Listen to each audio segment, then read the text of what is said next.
मत घबरा इन तूफानों से, ये तो चलते हैं तुझे ऊपर उठाने के लिए, कि हाथ की लकीरों से जिंदगी नहीं बनती। अगर आप ये सोचो किसी भी लाइन के अंदर, अगर आप ये सोचो कि आप जाके ज्योतिषी को ये हाथ दिखलाओगे और ज्योतिषी आपको बड़े से बड़ा आदमी बना देगा, मैं इस बात को नहीं मानता। वो शेर ये है कि हाथ की लकीरों से जिंदगी नहीं बनती, अज़म हमारा भी कुछ हिस्सा है जिंदगी बनाने में। अज़म उर्दू का लफ्ज है जिस आदमी के अंदर विल पावर है, जिस आदमी के अंदर हार्ड वर्क करने का मादा है, वो जमीन से उठ के आसमान को छू सकता है। ये मेरी बात याद रखो।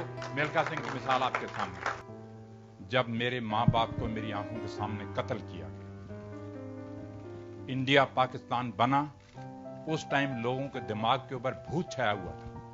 यहां से गाड़ियां कटी हुई जा रही थी और वहां से गाड़ियां कटी हुई आ रही थी। तो स्पोर्ट्स एक ऐसी चीज है कि ये चीजें नहीं हम चाहते।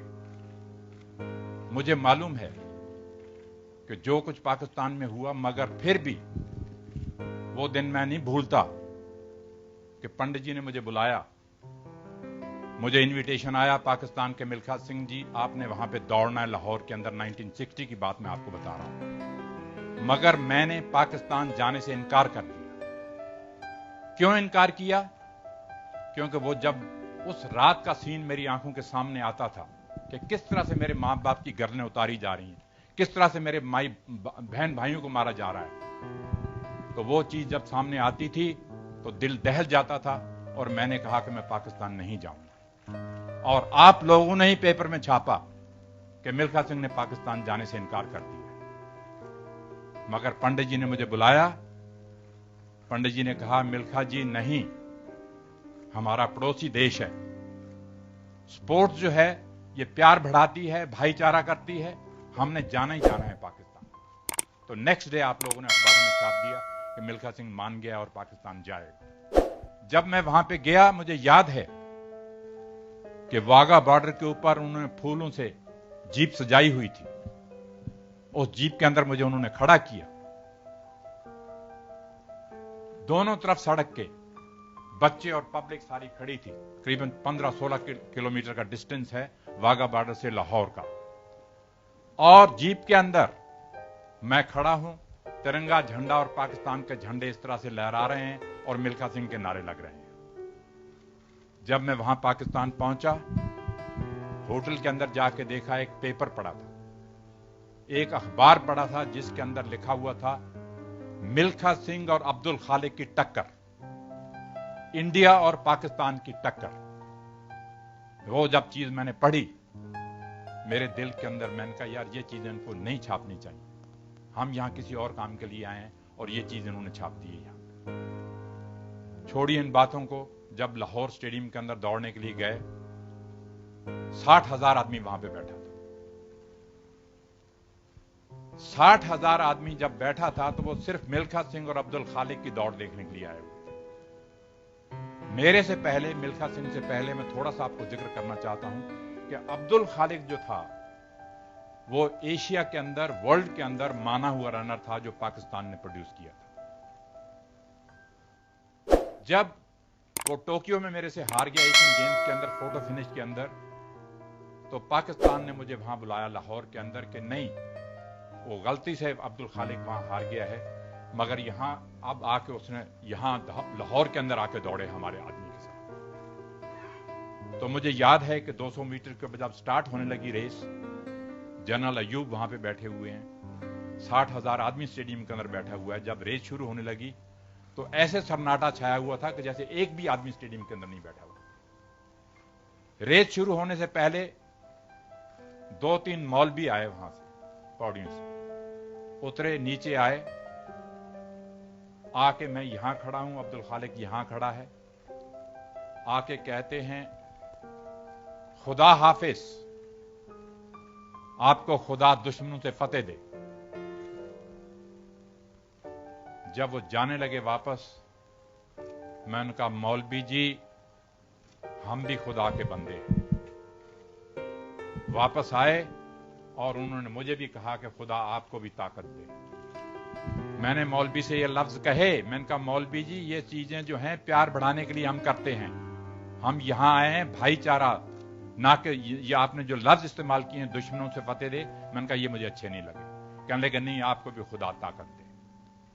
तो दोस्तों, मुझे अभी तक याद है कि अगर आज फ्लाइंग सिख का नाम मशहूर है सारी दुनिया के अंदर, मिल्खा सिंह का नाम मशहूर है सारी दुनिया के अंदर, तो ये क्रेडिट जो है पाकिस्तान को जाता है। जनरल अयूब ने ये जो फ्लाइंग सिख का खिताब दिया था, जब अब्दुल खालिक रेस शुरू हुई, रेस हार गया अब्दुल खालिक मेरे से, बल्कि एक मक्खन सिंह था इंडिया का दौड़ने वाला, वो बेचारा मर चुका है। तो ये 3rd नंबर पे गया। तो जब जनरल अयूब विक्ट्री स्टैंड पे आए मेडल डालने के लिए, तो हम खड़े हैं वहां पे, और जनरल अयूब के ये लफ्ज थे कि मिल्खा जी, पंजाबी में बोलते हैं वो, कहते मिल्खा जी आज तुसी पाकिस्तान दे दौड़े नहीं, तुसी पाकिस्तान दे आके उड्डे हो, तो पाकिस्तान फ्लाइंग सिख का खिताब देता है। तो ये एक बहुत बड़ी बात थी जनरल अयूब के लिए ये बात कहनी। और फिर मुझे अभी तक याद है कि उन्होंने कहा, मिल्खा सिंह को कहा जाए कि एक स्टेडियम का चक्कर लगाए, लोग देखना चाहते हैं। तो जब मैंने स्टेडियम का चक्कर लगाया, ये आप लोगों ने छापा है कि वहां 10,000 औरत बुरके वाली भी बैठी थी, और उन्होंने बुरके उठाए और देखा कि ये सरदार ने कमाल कर दिया यहां पे आके। तो दोस्तों, मैं आपसे ये कहना चाह रहा था कि ये जो फिल्म बनाई है इन लोगों ने, मुझे दोबारा जिंदा तो किया ही किया है, मगर मेरी आखिरी ख्वाहिश ये है कि हमारे हिंदुस्तान में से कोई ना कोई ऐसा नौजवान निकलना चाहिए, लड़का या लड़की, जो आगे बढ़े और हमारे देश का तिरंगा झंडा जो है वो ओलंपिक खेलों के अंदर लहराए। मैं थोड़ी सी हिस्ट्री आपको एथलेटिक की बताना चाहता हूं, ये इन्होंने जिक्र किया है। जब से इंडिया आजाद हुआ है, तब से आज तक सिर्फ 5-6 आदमी हैं जो फाइनल तक पहुंचे हैं, मगर हमारे देश के लिए मेडल नहीं ले पाए। मिल्खा सिंह पहले नंबर पे था, गुरबचन सिंह रंधावा इन 1964 ओलंपिक के अंदर दूसरे नंबर पे था, उसके बाद श्री राम सिंह आया, श्री राम सिंह तीसरे नंबर पे था, पीटी उषा आई, वो चौथे नंबर पे थी, 5वें नंबर पे अंजू जॉर्ज लड़की थी। वो ये 5 आदमी जो हैं वो फाइनल ओलंपिक में पहुंचे हैं, मगर मेडल नहीं ले पाए। तो मैं उम्मीद करता हूं कि ये फिल्म इन्होंने बनाई है, जो इस बच्चे ने काम किया है और इस लड़की ने काम किया है और इन्होंने डायरेक्ट किया है। यहाँ पे वाईकॉम वाले भी खड़े हैं, यहाँ पे जीत जी मेरे पास खड़े हैं। इन लोगों ने जो काम किया है, मैं समझता हूं कि आने वाली जनरेशन को ये फिल्म इंस्पायर करेगी कि मिल्खा सिंह के मुंह से किस तरह से खून निकलता रहा, कितना उसने हार्ड वर्क किया, वो मौत से लड़ा कि मैंने वर्ल्ड रिकॉर्ड तोड़ना है, मैंने देश के लिए मेडल लेना है। सारी दुनिया को यह मालूम था रोम ओलंपिक जाने से पहले कि अगर 400 मीटर में कोई जीतेगा तो इंडिया का मिल्खा सिंह ही जीतेगा और कोई नहीं जीत सकता, क्योंकि उनको भरोसा हो चुका था कि मैंने 80 इंटरनेशनल रेसेस दौड़ी, इन्होंने बताया भी, उसमें से 77 जीती। सारी दुनिया ये कहती थी कि अगर 400 मीटर जीतेगा तो मिल्खा सिंह ही जीतेगा, मगर मेरी बैड लक नहीं, इंडिया की बैड लक थी, मेरे से रेस में गलती हुई, वो मेडल चला गया। तो मैंने आपसे कहा है कि मरते दम तक मेरे में ये रहेगा कि मैं देख के जाऊं कि कोई ना कोई इंडियन यहां से उठना चाहिए। इन बच्चों